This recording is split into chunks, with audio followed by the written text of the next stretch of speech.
ये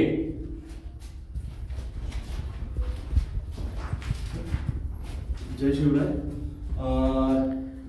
इथून शिवाजी महाराजांच्या काळात जेव्हा गडावरती आक्रमण व्हायचं, अतिक्रमण व्हायचं, त्यावेळेस मावळे इथून लक्ष ठेवायचे की कुठून आक्रमण होते की नाही किंवा कुठपर्यंत शत्रू आपले पोहोचले. ते इथून बघितलं जायचं, इथून आपले सैनिक बघायचे खाली. ओके, तर हे watch centre you mean to say, इकडून पहरेदारी करायचे सैनिक. इथून लांब लांबपर्यंत दिसतं. आता तर आपल्याला सगळं हे ओपन माळ दिसतो. बरोबर. त्यावेळेस हे सगळं जंगल टाईप होतं. आता तर पूर्ण वाळवंट झालं आहे, बट त्या काळाचा आपण विचार केला तर आपल्याला कळेल की किती खतरनाक होतं आणि किती सिस्टमॅटिक वेनी बिल्ड केलेलं आहे. आणि इथे एवढं म्हणजे आता सध्या गरमी असून सुद्धा इथे एवढं थंड वातावरण आहे. हो बरोबर. अजिबात गरमी जाणवत नाही. गरमी जाणवत नाही. एक आपण चढून आलो त्यामुळे घाम येतोय, पण एवढं वातावरण छान आहे की आपण थोडा वेळ बसलो तर रिलॅक्स वाटतंय. बरोबर बरोबर. या पुढे घेऊन चला.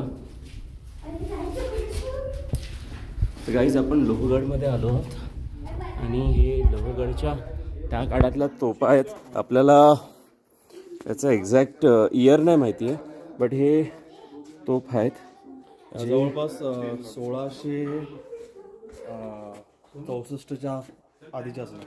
अरे बापरे.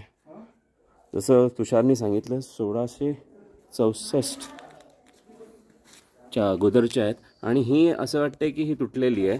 मे बी युद्धाच्या वेळेस ही मध्ये चिरली असेल असावी. दगड बघितला आधी या तोफा इथे नव्हत्या. ओके. वरती होत्या. अच्छा. या साईडला होत्या. तर जेव्हा हे दगड हे दोन दगड दिसतात ना, हां, ते वरतून पडलेले आहेत. अरे बापरे. त्याच्यामध्ये तोफा त्या साईडून घालून इथे ठेवण्यात आले.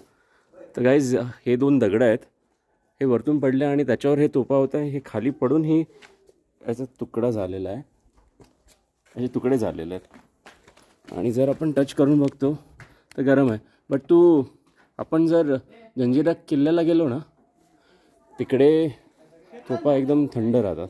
तिथे ती तोफ एक वेगळ्या धातूची मिश्रणची बनवलेली आहे. बरोबर. त्यामुळे ते तिचं ते विशेष आहे. ओके, चलो आगे जाते.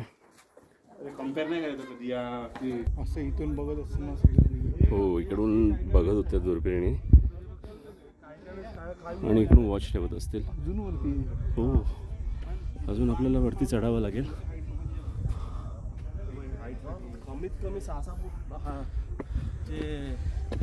हे आय गेस हे जे बॅरिकेड्स नाही, हे जे विंडोज ठेवले आहेत तटबंदीसाठी असे. ओके.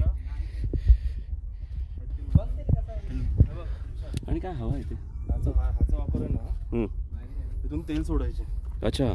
किंवा काही वेळेस कसं व्हायचं, जेव्हा आक्रमण व्हायचं, दरवाजा जरी बंद असला ना, तर जे शत्रू आहेत ते इथून येऊ शकेल, रशी टाकून चढण्याचा प्रयत्न करायचा. अच्छा, तर इकडून तेल टाकायचे. तेल टाकायचं, गरम तेल जळजळतं, जेणेकरून ते वरती यावे म्हणून. बरोबर. हे ना, हे या प्रकारचं तुला बहुतेक किल्ल्यावरती सापडणार. अच्छा, अशी रचना म्हणजे हां बरोबर. या साईडला पण आहे आणि या साईडला पण आहे. पुरं लाईनीत दिसणार असते. ओके. नाही, खूपच सुरेख किल्ला आहे हा. गाईज आपण पुढे जाऊया आणि तुम्हाला अजून दाखवतो की पुढे काय दिसते.